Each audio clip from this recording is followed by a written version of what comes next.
Welcome to the Oh Brother podcast. I'm your host, Dan Smith. Alongside me, as always, my brother from the same mother, Mike Smith. How's it going, Dan?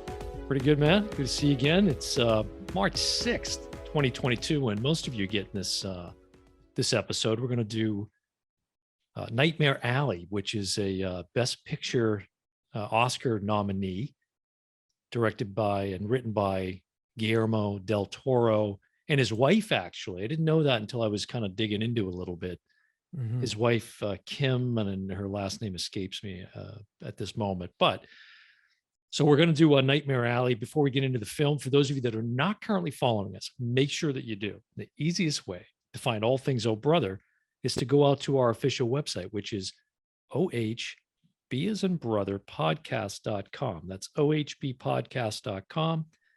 You head out there and you can subscribe to our YouTube channel. We continue to want to thank people that are coming out, subscribing, and make sure you hit that thumbs up button too. That really kind of helps get the show out to more and more people, sort of like Mulan, that has been out to about 8,000 plus people at this point. 8,000 can't be wrong. And I have Mulan right back there. Actually, you can see her. Oh, you took your poster down. Yeah, it didn't look right. I liked it. And now I can see one of my pictures is kind of cockeyed. But so yeah, go out to the website, support us there. And for those of you, if you want to join us on Patreon, we get a lot of extra content, exclusive content for our Patreon community. And our production assistant, Kelly, who's killing it, will put he always puts the Patreon website up on the video. Hey, I got to do a correction. I think you might have a meter click right here. Oh, a mishap meter on me? Yeah, last week, I think you said Belfast was nominated for the same amount of awards as... At the time of that recording, it was that and The Power of the Dog had both been nominated for 7. Okay. Yeah, you were wrong there. Power of the Dog's nominated for 12. Way ahead of the pack. Yeah. Belfast 6. Nightmare Alley we're doing today 4. Okay. So I stand corrected. All right. So Nightmare Alley, this hit theaters briefly. It came out December 17th. And then I think early in February is when it hit HBO Max to stream. Right.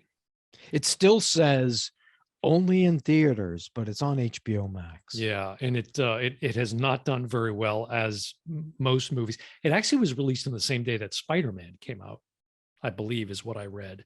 Did they? Yeah. So it was only released in the theater to get the nomination. Yeah, I suppose that's true. I mean, if it's got Guillermo del Toro's name on it, yeah, it's getting nominated. Right. So, well, it's kind of embarrassing. This is one of those filmmakers who I haven't really seen much of his work other than Pan's Labyrinth. No, strangely enough, and Shape of Water. I know, but here's the funny thing that I did see. Guess what film I did see? What? It's actually you and I saw it together. Really? Pacific Rim. Like you would never even think that that's him. Right. He's kind of weaved a new path here. Yeah. So now, of course, this is based on the novel by William Lindsay Gresham from 1946. And the original film was in 1947, came out. Correct. With Tyrone Powers, whose daughter, I guess, makes a very brief cameo in this version. Oh, I didn't know that. The film. She's in the audience at one of Stanton the Great's performances. And when he makes it big. Yeah. So real quick, and we'll get to you so you can do the synopsis here. So we got an unbelievable cast. You got Bradley Cooper, right? You got Willem Dafoe, Ron Perlman, Cate Blanchett, Toni Collette, Rooney Mara, yeah, and then David Strathairn. Well, I was always saying his name wrong. Yeah, he's a great actor. Great, Richard Jenkins, who's been probably in every movie you've ever seen. I know, he was in The Shape of Water too, that you mentioned earlier. So, can you give us a tight synopsis on this one? Yeah, it's tough, but I think I can. Starts out with Stan dragging a body I guess it's a body wrapped in, sheets or whatever. He throws it in a hole in this old beaten down house, Mhm. sets the house on fire, grabs his stuff and makes for the door. Right. And he's just walking, comes across a carnival. And this is in New York, 1930s, 40s, New York. So at Carnival, you have these people that work there. They're called carnies, like the strong man. Like Art Carney, Yeah. one of the most So famous carnies. he gets there. He hasn't eaten in days, he's full of muck. And he meets Willem Dafoe. And Meyer. Muck and Meyer. Well, yeah. Usually That when there's goes- muck, there's Meyer. There's There's another Curb Your Enthusiasm reference. Well, yeah, that's right. And it's Very also good. from Well, the usually when there's muck, Honeymooners. there's Meyer. right. Yeah. So anyways, he gets to the carnival. He follows these two guys, Mhm. and they go up to this. They go into this room, and he follows them in. And Willem Dafoe is a barker, carnival barker, and he's barking up this geek performance. Come see the geek. He's Like hideous. Freak, like freak. Right. He's Yeah. hideous. He's gross. He's disgusting. And sure enough, they get There him in the goes thing. Mike again with his impressions. And so the geek comes out. He's all disheveled and barely looks like a man, and kind of bites the head off a chicken. And that's you pay a quarter for that. It's another one of Mike's succinct synopsis. So of the anyways, film. Jesus. that's the beginning. So anyways, after the performance, he bumps into Willem Dafoe, who we just saw bring out the geek. And Willem Dafoe, he said, help, one of the others, Ron Perlman said, help us out, we'll give you $1. And he helped him move some stuff. So we went to get paid, and Dafoe pays everyone. He's the head of the carnival, and he only gives him 75 cents because he snuck in to see the geek. Speed her up there, buddy. Bring us So home anyways, here. he says, how about a job? You look like a man that needs a hot meal, and how about a job? And he takes a job at the carnival, and hence the movie takes shape. This is a hard one. That's one of I the could've- worst I could have gone on for an hour. synopses I've ever heard. That wasn't bad. You were That wasn't headed there. You were headed there. We were No, about I 20 could- minutes in. bad. You rag on me for these. You Let's do the see you same- start doing Well, some. it's funny because I almost think here's what I'm gonna now. Don't tell anybody else, right? This is just you and me talking now. Nobody's listening. So next time, just look at Wikipedia, read the synopsis, and then I do. regurgitate that here at the top of the episode. If you read Good the little, night. they don't give you anything. You just say it's about a manipulative carny, right? Who takes up with it, like that kind of thing. It's like 3 sentences. but that's not correct. You're not even It right. is He's not a correct. manipulative. He's not Yes, a he manipulative. is. No, he isn't. Good. Not at the All right, beginning. folks. All right, here we go. He's forcing my hand, so we're gonna have to bring out the big guns. No, you can read So- it. I'm not saying it's not saying that.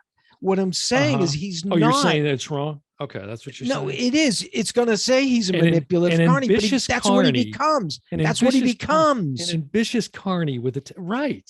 But I So don't when he need to know his kills- whole life story. When he drags the guy, and that's significant. sort That's of a significant part of Sort the of. book anyway.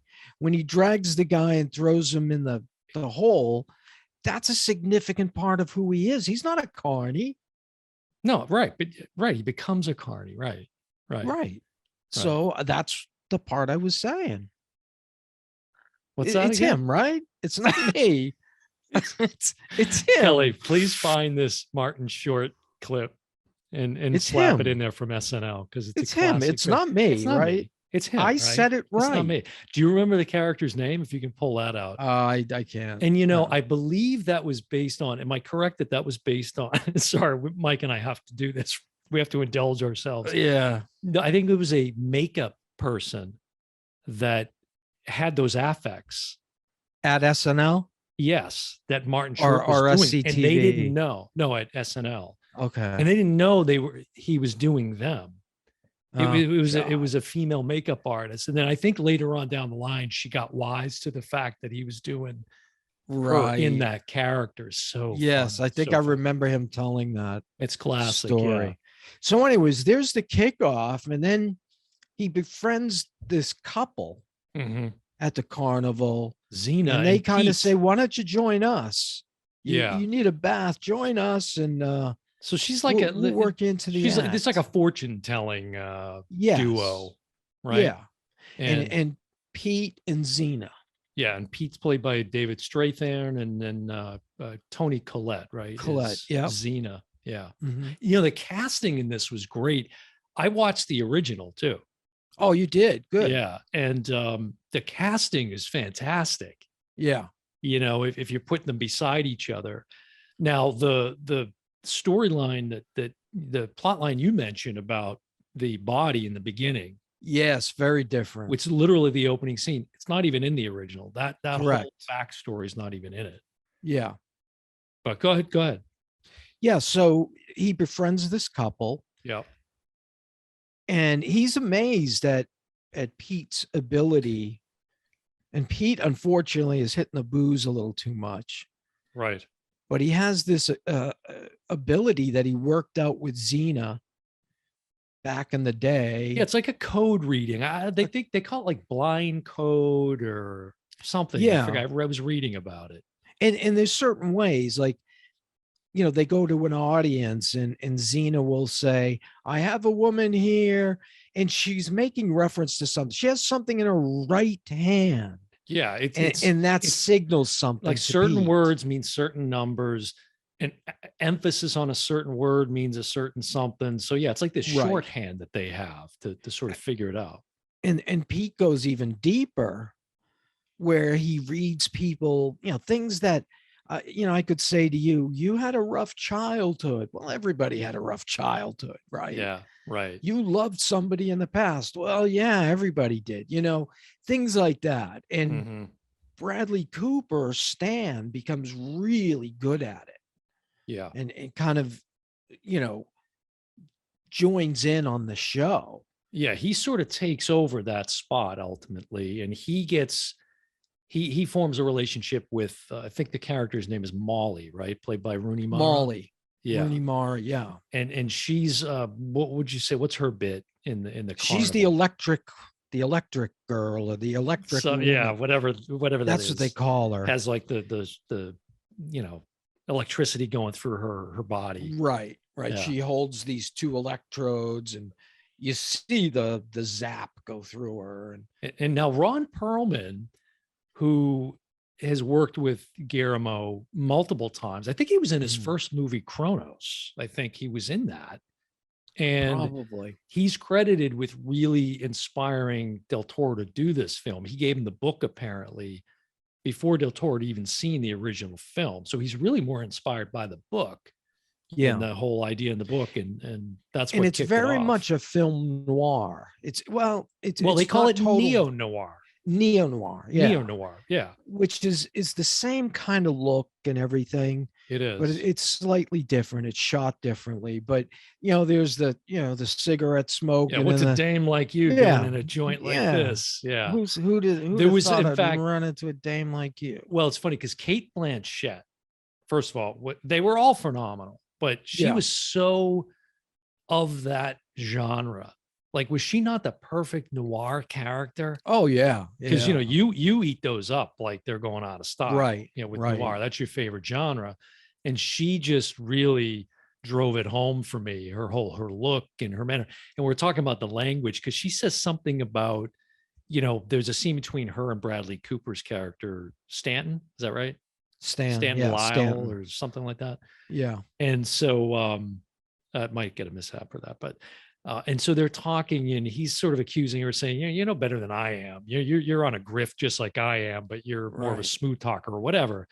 And she says something like, "If I want to get mud on my skirt, I know where to go," or something. It was some of those lines that Yeah. were really right out of the Yeah. noir of the 40s, and but Ron Perlman, who, yeah, he's been in multiple films with Guillermo del He Toro. And he plays the plays like strong the man strong man. He's in perfect in the that. Andre the Giant One Piece. I know he right with the barbell. Yeah, Yeah. that was great. Let's see. Did we miss anybody in the cat? I think those are the main. Oh, there's a guy that plays character called Major, and he's a little person actor. Right. Richard Povolini, I think is his name. I Yeah. wanted to give him some credit because he has some great scenes early in the film. Yeah. He's I'm gonna. another, he's dressed in the I'm look. noir look Yeah, I'm looking when him he's up not right now. performing. Let's see. Where is he? Clifton Collins Jr., Tim Blake Nelson, a Coen Right. Brothers staple. Right. Oh, yeah. I'm sorry. Mark Povinelli. I had that wrong. It's Mark Okay. Povinelli. Yeah. Well, your He's meter great. just went up to about Well, 6. I think oh, Mary Steenburgen, we didn't mention is in That's this right. as well. Mary Steenburgen. It's Yeah, a small part. So this I got to tell you, this could be the best picture. I mean, I know why it's nominated now. It flopped Yeah. at the box office. It hasn't made hardly anything. Again, it kind of got trumped by Spider-Man, and it was another one that was delayed by COVID and all of that. But now it makes me want to just go and take in all of Del Toro's films. I mean, I can't wait to see all of his other films now.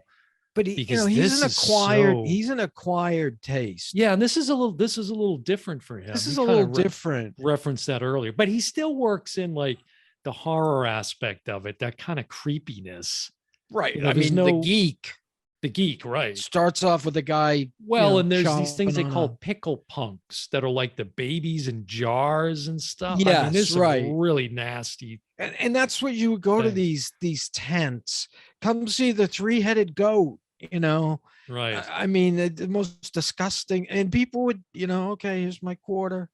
Yeah. And they would go see him. Sure. Well, what else did you have to do back then? This is like World War II is going on, and Yeah, we're on the verge. We're getting there. We're not quite there yet. I'm taking it you're like critical of the film. Did you not like this? No, I liked it. I don't think it would win.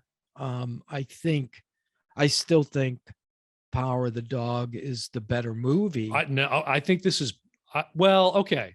Best directing, I would give it to him over Power of the Dog. But you're right. I think I misspoke when I was saying best picture. What I really meant was directing specifically. And I think it'd be tight, but I don't think it. Writing is where I think it's going to, and it's not an original screenplay, so it's best adapted screenplay, true. which so is Power of the Dog. That's so true. They're both adapted. So that's the one. Yeah, that's going to be the dog fight, I think. Yeah, no pun intended there. Yeah, yeah. I thought, again, aside from Pacific Rim, so the way he positions and moves the camera, the cinematographer that he works with, that he worked with on this film too, the lighting, the way he lights faces and the shadows, and I mean, it's visually just like a masterpiece. Did you notice too, real quick, there's a shot where I think it's probably Bradley Cooper is walking into another carnival, and the sign, the main entrance sign, as he walk in, did you catch it? It says Amberson's Carnival.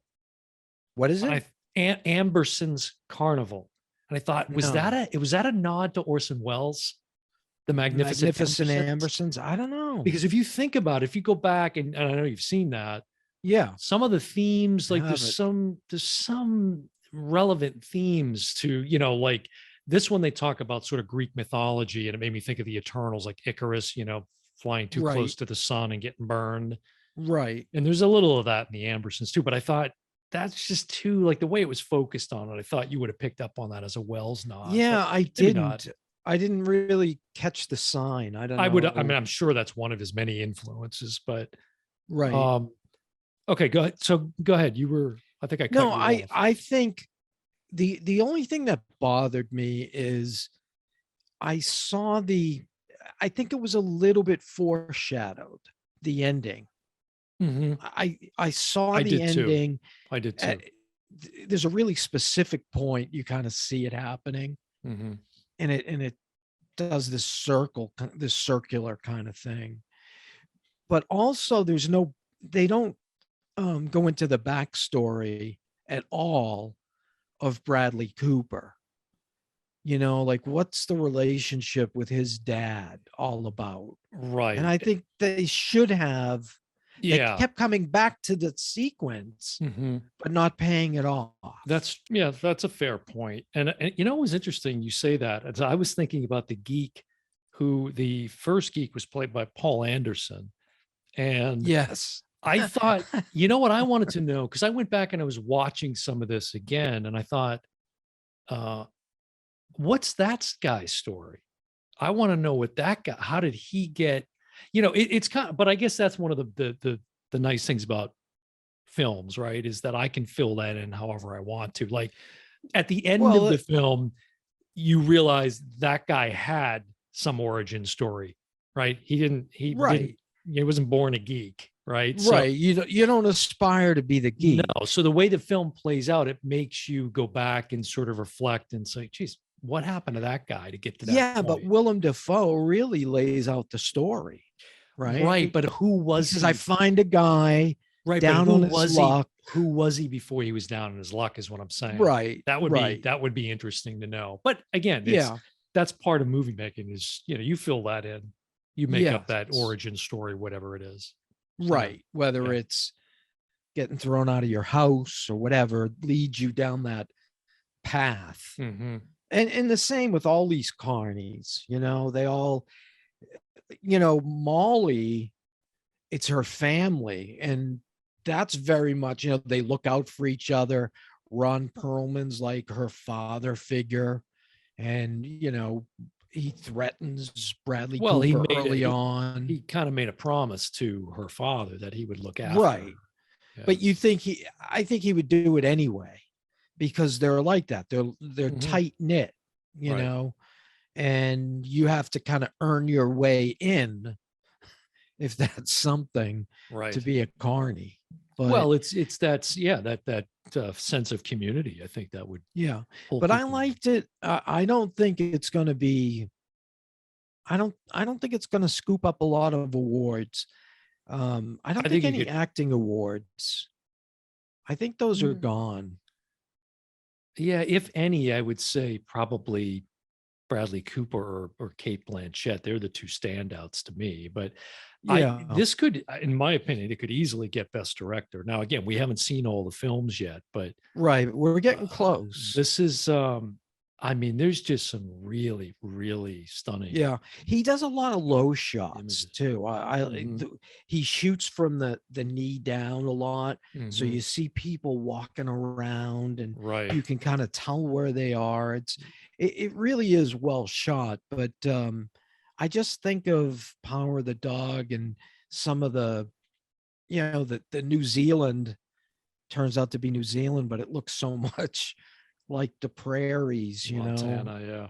I just think in the climate we're in, he's already won a best director and a best picture. I think they'll probably say, yeah, we've taken care of him, That could be. you That could know. be depending on And who's we should warn people too. This isn't going to be everybody's cup of tea. in You what know, sense. just some of the story is a little bit gruesome. Like you said, I there's wouldn't say, jars of, yeah, I wouldn't say I mean, it's a dark drama, yeah, it's definitely dark. and it's got those noir elements to it. Right. If you And like noir, I liked in watching some interviews and some like featurettes about the film, because there is like a 10-minute one on HBO Max, by the oh, way. okay. You I probably didn't missed watch that that. again. I didn't watch it. But I Del wait for Toro, the DVD to come rolling out. yeah, and I saw him on Kimmel and some other interviews, but it was kind of interesting because this like production started in like 2017, I think is roughly when it, started Yes. kind of kicking off. Yeah. And then I think it started shooting in January 2020, and then of course got shut down for about 6 months with the pandemic. But he was just talking about some of the themes and hubris and ego and lust and truth and lies and um, where reality is and all of that. Right. And then I'm thinking like Carnival Barker, and like there's a very, to me, I don't know if it was how subtle it was, but like there's a political statement in there somewhere, a Yeah. contemporary political statement. If you think about those themes and Right. who was in power not that long ago. And Molly is kind of naive. Mhm. Stan plays on that. I'll give you the world and everything in it. Right. That's kind of a classic cheesy line Yeah. that a grifter would use. Meanwhile, he's courting another dame. Yeah, Yeah. exactly. Did you notice too? I didn't pick up on it the first go round, but Cate Blanchett plays a psychologist. I don't know if you mentioned that No. earlier, but she plays a psychologist, and they end up, kind of forming this partnership. But her office, the office they designed for her, Mhm. everything is like an ink blot. If you go back and look at the Yeah. the The pattern shapes. and everything Mhm. is locked away and secretive, everything's behind wooden panels. It's all and there's gold. safes, and yeah. Yeah.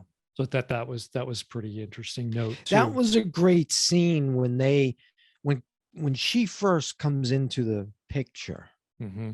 That was a great scene Yeah. where she's gonna call the grifter. And there's a great representation of the cinematography, the lighting, the way that Right. there's like a spotlight that's just perfectly lighting her at the Right. table she's sitting at. It's just so nice. It's nice Yeah. warm colors and And the way Bradley Cooper unveils himself, right. takes off the thing, Mhm. says, what can I do for you, ma'am? What Right. is this?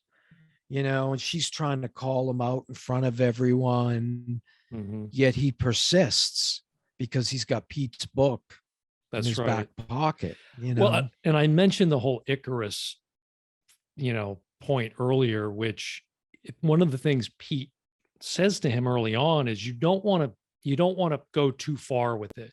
Right. Don't go down that road. Right. Because then you start to believe your own lies. Right. No And then you spooky stuff. That's something else Xena tells him. Don't do Right. the spooky stuff. Right. Right. Don't and go there. And sure enough, that's exactly what happens. And he gets consumed by it. The thing I like about it is, and you wouldn't expect this in the 1947 version, but there's, Del Toro puts his signature stamp on it with some of the, you said gruesome.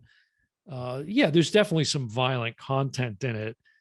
And there's a few chunks that he adds in that aren't in the original film Right. at all, that are, like I said, more of his signature. But I really enjoyed it. I thought it was Yeah. really, the original is a nice take too. And that's a Yeah. solid 2-hour film. I think I haven't seen the original. I didn't go back and watch it. I I haven't wondered seen if it you in a even while. had it. I thought you No, might have it. I don't have it, but Okay. I've seen it. And I didn't want to go back to it for some reason. I made a conscious choice not to Mhm. watch it because I didn't want to confuse, Yeah. If you go to some of the YouTube, story. there's somebody edited together both films, like about a 7-minute clip of scene for scene. Similar scenes, yeah. Similar. Yeah. Yeah. Not exact, but there's some similar elements in it. Yeah. It's pretty nice. So I don't know. Yeah. I think it could be a strong contender for best director, best picture. Yeah. I'd agree with you. I don't know. With everything else that's out there, Power of the Dog, if I compare that with this, yeah, but that'd be tough to topple It's that tough. one. Yeah. And at least we got something that belongs in the top 5. Right. Where last week I thought no, and I gave one away to you. I basically shunned you off one of the 10 movies. Right. Basically, you can look at it. You probably will, just so you get a feel for it. But there's one particular movie, I guess we'll spill it at eventually, that absolutely doesn't belong Yeah. on the best movie. One thing we have to do, we're gonna slowly move away from the carnival here, unless you got anything else to say about Nightmare Alley. No, I think we covered everything I want to cover. I think it's worth a watch. And again, it makes me want to go back and watch It's a his other long films. movie. It's a Yeah, good it is a long solid movie. 2.5 hours. It is. Yeah. Yeah. And it plays out. I think there's a chunk they could have taken out. You probably know what I'm talking about. And it would have shortened it up nice. But I think it was important to their story, meaning, Stan falls for Molly, of course, and Mhm. it's part of their story. So I think, it probably should stay in. No, this is a great neo noir, as we said, and Yeah. I really enjoyed it. I thought stylistically it was nice to see because I didn't realize again like the Pacific Rim reference, but he's done Hellboy and Yeah. there's a few there. I'm like, oh, that was him. Yeah. Did he yeah. was he involved with one of the Hobbit movies? That's No, all those Peter were all Jackson, Peter right? Jackson. Okay, Yeah. yeah. Mhm. Okay, so one of our supporters, actually a Patreon red carpet supporter, Tiana, Mhm. she had kind of put it out there that she wanted us to chit chat about here's a nice segue out of Nightmare Alley, is Right. romance films. Like kind of Right. if we have favorite romance films or yeah, look, there's some romance in here, right? In Nightmare Alley, despite the Mhm. title, with some relationships, Molly and Cate Right. Blanchett and Bradley Cooper, That Toni typical Collette line. and I'm going Bradley to give you the Cooper. world and everything in it. Yeah, Bradley Cooper and Benedict Cumberbatch. Are they nominated for best nude scene? I mean, they both. That could be another category. I don't think unto we get itself. as much as of Bradley Cooper. No, there's in more this one. Cumberbatch for sure. Yeah. Yeah. So, so romance movies. I'm dying to hear what comes out of your Mine? mouth. Yeah. You'll Godfather Part 2. You'll be surprised, yet you won't be surprised. My two favorite romantic films. Yeah. You want me to go first? When Harry Met Sally. I don't know. No. My first is Aladdin. Not Wow. the live, The the animated. animated. Really? And I'll tell you a couple of specific scenes that really Magic get Carpet me. Ride. Yeah. Well, of course, that sequence, but before that, there's a sequence where he's on the carpet Mhm. and he jumps on the what it's like a balcony, Yeah. and he's talking to the princess, and she says something to him, like blows him a kiss or something, and he falls back and the carpet swoops under and he doesn't even Right. realize it. Right. He's just floating in air to catch him. and the Yeah. carpet catches him. That's one of the most romantic sequences. And then, of course, they go on the magic carpet ride, which is The a whole great new song. world. Yeah. Yeah. And I don't, I always like the less polished because my second is also animated, and it's What? Beauty and the Beast. Oh, that's a good call. And it's Interesting. the ballroom sequence, Mm. but not when Peebo Bryson is singing it. It's when what's her name? She's the teapot. Oh, begins with help an me A. out. Kelly, here comes Yeah, Kelly. yeah. The win. No, And I don't know why I want to say Agatha Christie. yeah, it's Angela Lansbury. Angela, thank you. Angela Lansbury. It's right there too. Before we I got said it. it, We got it. but Angela Lansbury has that quirky voice, and yes, it's just such a romantic scene to me. And they didn't have the same punch. See, it doesn't surprise me that Mike's two choices are not based in reality. I knew you'd say Your that. two romance picks are not even based in reality. But it's true. I mean, I sat there and I'm like, that is so wow. telling. That is so And telling. you know why is, they don't have the faults because they're just made up characters. So they're perfect. Just like every Disney princess has a 2-inch waist, And that's the thing. It's not, that's not reality. Right. But I can lose myself in that. Yeah. Like that Aladdin sequence. It's very idealistic. It's not so much, it's just the way he falls back and he's just taken away by I wonder her. if Kelly could do like can we get like Princess Jasmine to give Mike a smooch on the Old Brother podcast? Is that possible? That'd be kind Well, of it's not her either. It's the two of them. It's the relationship. Sure. Okay, That's Dan. interesting. I never would have picked that or guessed that, but that's interesting. But you're not surprised. No, not when you sort of explain, what the rationale is there. Certainly not surprised they're animated. No.